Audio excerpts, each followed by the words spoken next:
এই জল খুবই পবিত্র একটা জল।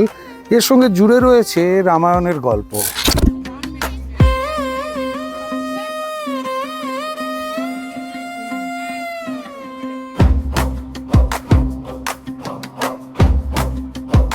বনবাসের সময় সারা ভারতবর্ষে ঘুরতে ঘুরতে কিছু বিহারে ঘুরতে ঘুরতে সেই অযোধ্যা পাহাড়ের জঙ্গলে দুদিন হাববেলা ছিলেন।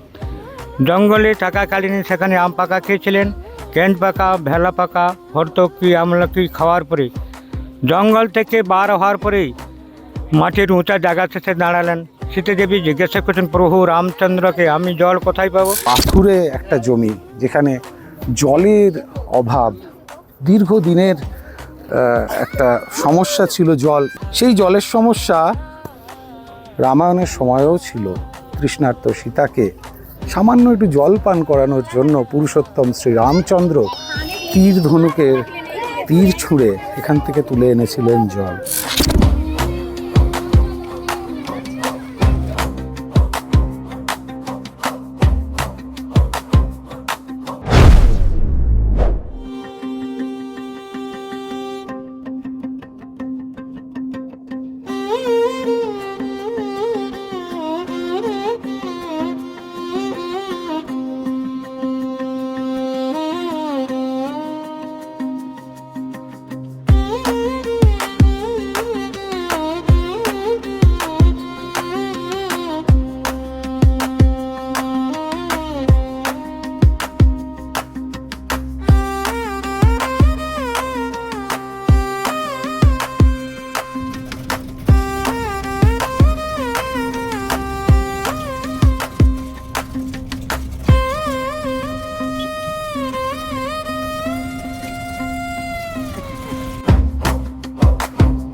রামায়ণের গল্পটা, মহাকাব্য যে রামায়ণ, তার গল্পটা ভারতের এতগুলো রাজ্য জুড়ে ছড়িয়ে আছে। যদি আপনি সারা ভারত ভ্রমণ করেন, শ্রীরামচন্দ্র, সীতা এবং লক্ষ্মণের পদাঙ্ক আপনি অনুসরণ করতে পারবেন। পুরুলিয়ার অযোধ্যা হিলটপ থেকে ঢিল ছোঁড়া দূরত্বে প্রায় 350 মিটার হাঁটলে এই জায়গাটায় এসে পৌঁছবেন। এটা একটা প্রস্রবণ, মাটির তলা থেকে অনবরত জল উঠে আসছে।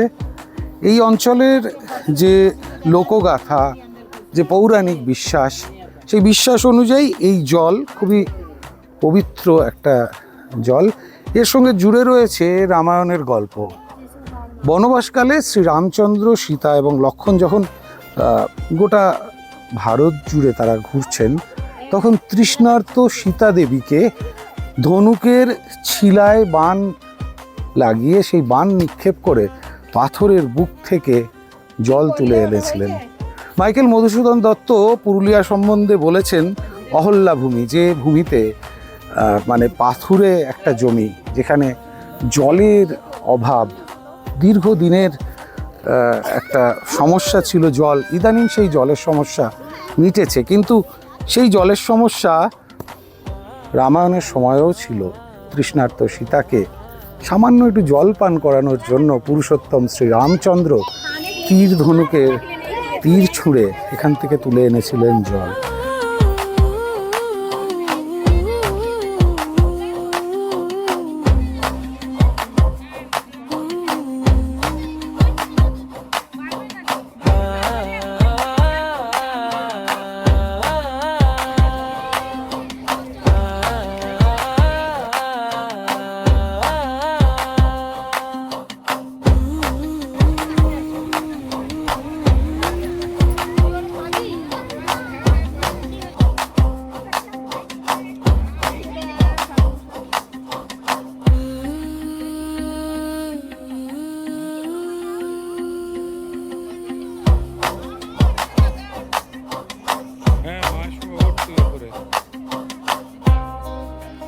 মাইথটা হচ্ছে এখানে যখন রামচন্দ্র 14 বছর বনবাসে ছিলেন, বনবাসের সময় সারা ভারতবর্ষে ঘুরতে ঘুরতে কিছু বিহারে ঘুরতে ঘুরতে সেই অযোধ্যা পাহাড়ের জঙ্গলে দুদিন হাববেলা ছিলেন।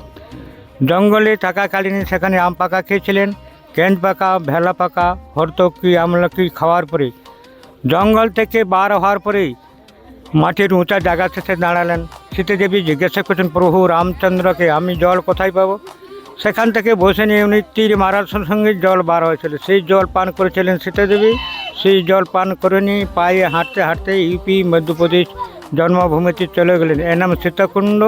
জলটা এভাবে থাকবে, না কমবে না বাড়বে। অগ্নিকুণ্ড আপনারা সেই বাংলাদেশে।